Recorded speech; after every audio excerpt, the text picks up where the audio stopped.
Hello बच्चों, चौहानी education channel में आपका स्वागत है। बच्चों, आज हम एडगेट अभ्यास पुस्तिका कक्षा 7वीं विषय विज्ञान वर्ष 2022-23 में प्रकाशित हुई है, जिसमें कुछ नए प्रश्न जोड़े गए हैं। जिसके अंतर्गत देखेंगे पाठ 4 ऊष्मा अति लघुत्तरी प्रश्न क्रमांक 1, सूर्य द्वारा पृथ्वी तक ऊष्मा किस प्रक्रम द्वारा पहुँचती है। इसके उत्तर को जानेंगे। इससे पूर्व अगर आपके द्वारा चैनल को सब्सक्राइब नहीं किया गया है तो चैनल को सब्सक्राइब कर लें और बेल आइकन को प्रेस कर लें, जिससे कि वीडियो की नोटिफिकेशन आपको प्राप्त होती रहेगी। एवं वीडियो को लाइक एवं शेयर जरूर करें। बच्चों, देखेंगे हम सूर्य द्वारा पृथ्वी तक ऊष्मा किस प्रक्रम द्वारा पहुंचती है। उत्तर में लिखेंगे सूर्य द्वारा पृथ्वी तक ऊष्मा विकिरण द्वारा पहुँचती है। इस प्रकार से इसका उत्तर लिख देंगे। इसके बाद प्रश्न 2 है, निम्न में से ठंडी व गर्म वस्तुओं को सूचीबद्ध कीजिए। जैसे आइसक्रीम, फलों का रस, चाय के प्याले में रखी चम्मच, तलने के लिए उपयुक्त किसी बर्तन की हत्ती। इस प्रकार इनको ठंडी और गर्म वस्तु में हमको विभाजित करना है। तो हम देखेंगे ठंडी वस्तु पहले लिख देंगे आइसक्रीम, फलों का रस, बर्तन की हत्ती। गर्म वस्तुओं में चाय के प्याले में रखी चम्मच। इस प्रकार से हम इसको अलग अलग कर देंगे। इसके बाद देखेंगे प्रश्न 3 है, डॉक्टरी थर्मामीटर का परिसर लिखिए। आ में सेल्सियस स्केल 0 अंश सेल्सियस प्रदर्शित करते हैं और बा में फ़ारेनहाइट स्केल F से प्रदर्शित करते हैं।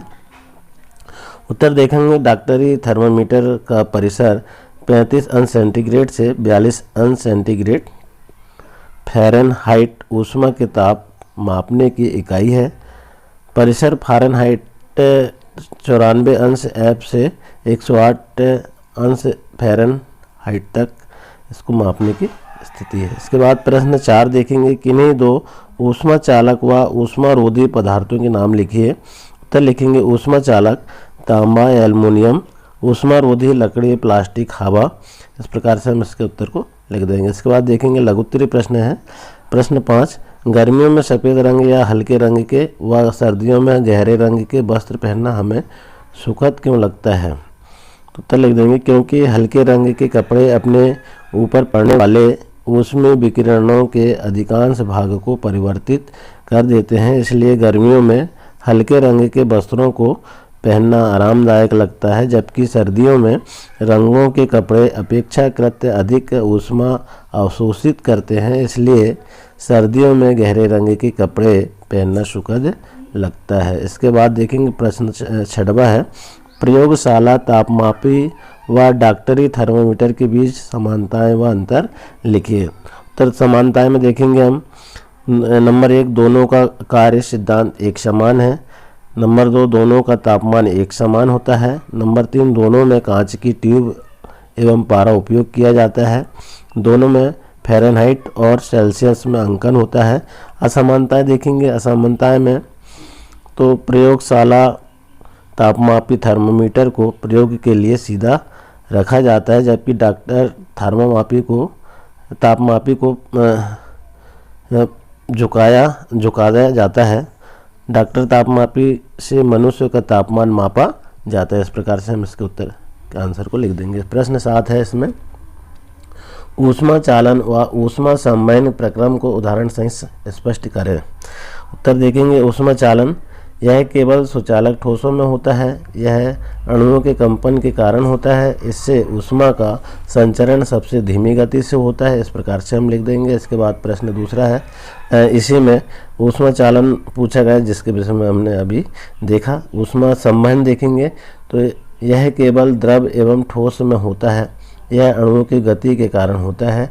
इससे संचरण गति चलन से अधिक होता है। इस प्रकार से इसके आंसर को लिख देंगे। इसके बाद इसी का है प्रश्न 8, सर्दियों में आप एक मोटे कंबल अथवा एक के ऊपर एक जुड़े 2 पतले कंबल में से किसका चुनाव करेंगे, कारण स्पष्ट कीजिए। सर्दियों में एक के ऊपर जुड़े 2 पतले कंबल का चुनाव करेंगे क्योंकि उनके बीच हवा वायु भर जाती है, जो बाहर की ठंडी हवा को अंदर नहीं आने देती है तथा अंदर की गर्मी को बाहर नहीं जाने देती है, जिससे कंबल के अंदर गर्मी बनी रहती है। इस प्रकार से इसका उत्तर लिख देंगे। इसके बाद देखेंगे दीर्घ उत्तरीय प्रश्न है, प्रश्न क्रमांक 9, डॉक्टरी थर्मोमीटर के चित्र बनाइए। डॉक्टरी थर्मोमीटर को उपयोग करने के लिए आवश्यक सावधानियां क्या है। तो हम थर्मोमीटर के चित्र देखेंगे। यहाँ पर ये थर्मोमीटर के चित्र है।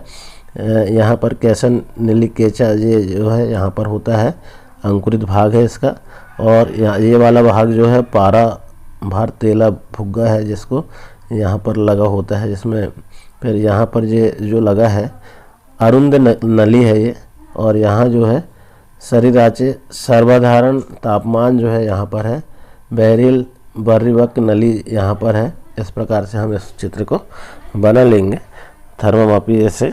अब इसकी सावधानियाँ जो कि देखेंगे हम। नंबर 1, थर्मामीटर को अच्छे से झटक लेना चाहिए जिससे पारा नीचे आ जाए। नंबर 2, उपयोग से पहले थर्मामीटर को धोना चाहिए। धोने के लिए एंटीसेप्टिक घोल का उपयोग करना चाहिए। इस तरह से हम इसकी सावधानियों को लिख सकते हैं। इसके बाद प्रश्न 10वां है, जल समीर तथा थल समीर का चित्र बनाकर व्याख्या कीजिए। तो हम देखेंगे यहाँ पर जल समीर, तो जल समीर देखिए आप, समुद्र से कम दबाव वाले क्षेत्र स्थल, ये जल समीर है, इधर से हवाएं चल रही हैं और इस प्रकार से वायु का दाब ऊपर उठते हुए उष्ण वायु, स्थलीय वायु, इस तरह से हम देख सकते हैं। स्थलभाग इस जल समीर ऐसी वायु चलती है। यहाँ देखिए आप, इधर स्थल जल और इस प्रकार से इस चित्र को हम देख सकते हैं। इसके बाद देखेंगे हम जल समीर। समुद्री तटीय क्षेत्रों में दिन के समय जल से थल की ओर चलने वाली स्थानीय पवनों को जल समीर कहते हैं। दिन के समय जल पर अधिक व थल पर न्यूनतम दाब स्थापित होने से ये हवाएं केवल दिन में चलती है। इन हवाओं से थल का तापमान कम हो जाता है, कुछ वर्षा भी हो जाती है। इस प्रकार जल समीर के विषय में। इसके बाद देखिए थल समीर। समुद्री तटीय क्षेत्रों में रात्रि के समय थल से जल की ओर चलने वाले स्थानीय पवनों को जल समीर कहा जाता है। रात्रि के समय हवाएं थल से जलीय भाग की ओर चलती है। इस समय थलीय भाग पर अधिक, जलीय भाग पर कम दबाव रहता है। इस प्रकार से हम इनके जो है विशेषता जल और थल के दोनों को चित्र बना करके समझा सकते हैं। आशा है बच्चों वीडियो पसंद आया होगा। इसी तरह आने वाले पाठों को हल करने के लिए वीडियो में बने रहें। धन्यवाद।